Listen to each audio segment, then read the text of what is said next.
Yo, yo, yo. No, okay. Horrible start. But, okay, so my hair is poofy and crazy because I just dyed it and it's washed, and yeah. So, I wanted to make this video on circle casting versus skipping that and just going to the spell. Um,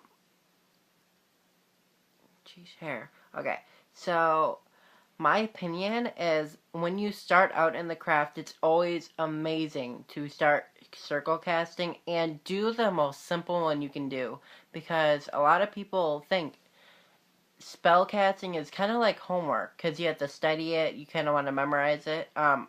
I kind of don't do that. It's really bad. I read it from my sheet. It's because I have a horrible memory. It's really bad. But yeah, I feel like if you can memorize all the steps, then you can do the more hard circle casting that involves a lot of words. For my basic circle casting, I welcome the elements, I welcome the Lord and the Lady. I mostly only call forth the god or goddess I am, you know, talking to in this spell, whatever, because they're the only ones that are actually needed. But it's good to do both because, it's equal. But then, like I said, I usually call forth the elements, earth, air, fire, and water. And I don't really have that much room in my room to actually circle cast because I got a huge bed now and I'm actually sitting on and filming. That's why. It's two twins put together, my brother's beds, so it's humongous.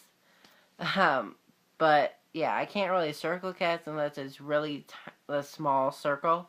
So I feel like the only time I could do a circle casting is if I went upstairs into the kitchen with no one home. That's probably the only time I could. But I'm really comfortable. If I don't, I just sit by my altar, put the four elements around me, sit in between it, and then do it because, you got that element protection and it's just amazing. I love working with the elements. But back on circle casting, pros and cons. Okay. So like I said, the pro for circle casting is protection and allowing all the energy to be inside of it so you can feel it and, work with it. And then a con would be it takes a lot of time because you have to make sure you have every single thing that you need within the circle. So if you forget a lighter, you would have to go through your circle and pretty much break it just to get a silly lighter. So I feel like since I have a horrible memory, I always have to redo my circle, just the energy field part. I don't have to redo calling the elements because they're already called. But yeah, that's probably the only con of circle casting is the time that it involves.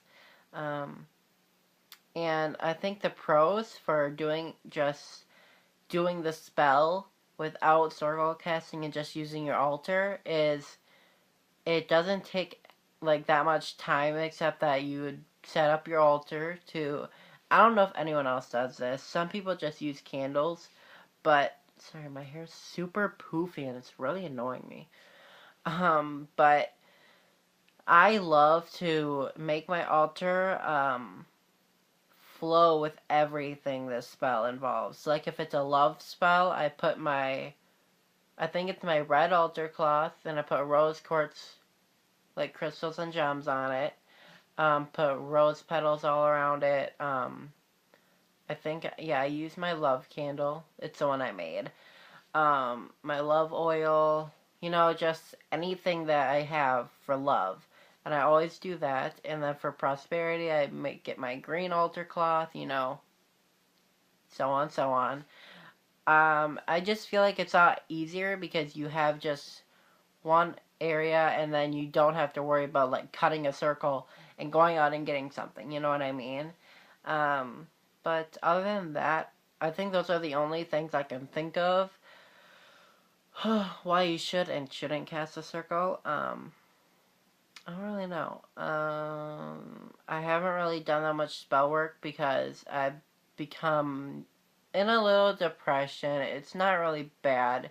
It's where I don't have the energy to even get out of bed in the morning. I don't even want to get out of bed. It's kind of bad because I have school and I've actually skipped a day of 2 classes, and it's not that bad. The classes are something that you can like catch up on.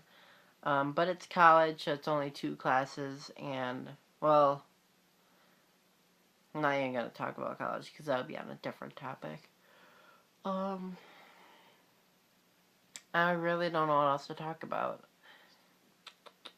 What are your guys' opinion on casting circles? Like I said, when you start out in the craft, it's always good to start casting circles, because, you know, you're a beginner, and you want to start following, like, all the rules. You know, when you get further in the craft, you pretty much make up your own rules, except for the one rule that everyone has to stand by is harm none, do what ye will. You know, I'll make a short little video talking about that, and kind of terms, I guess.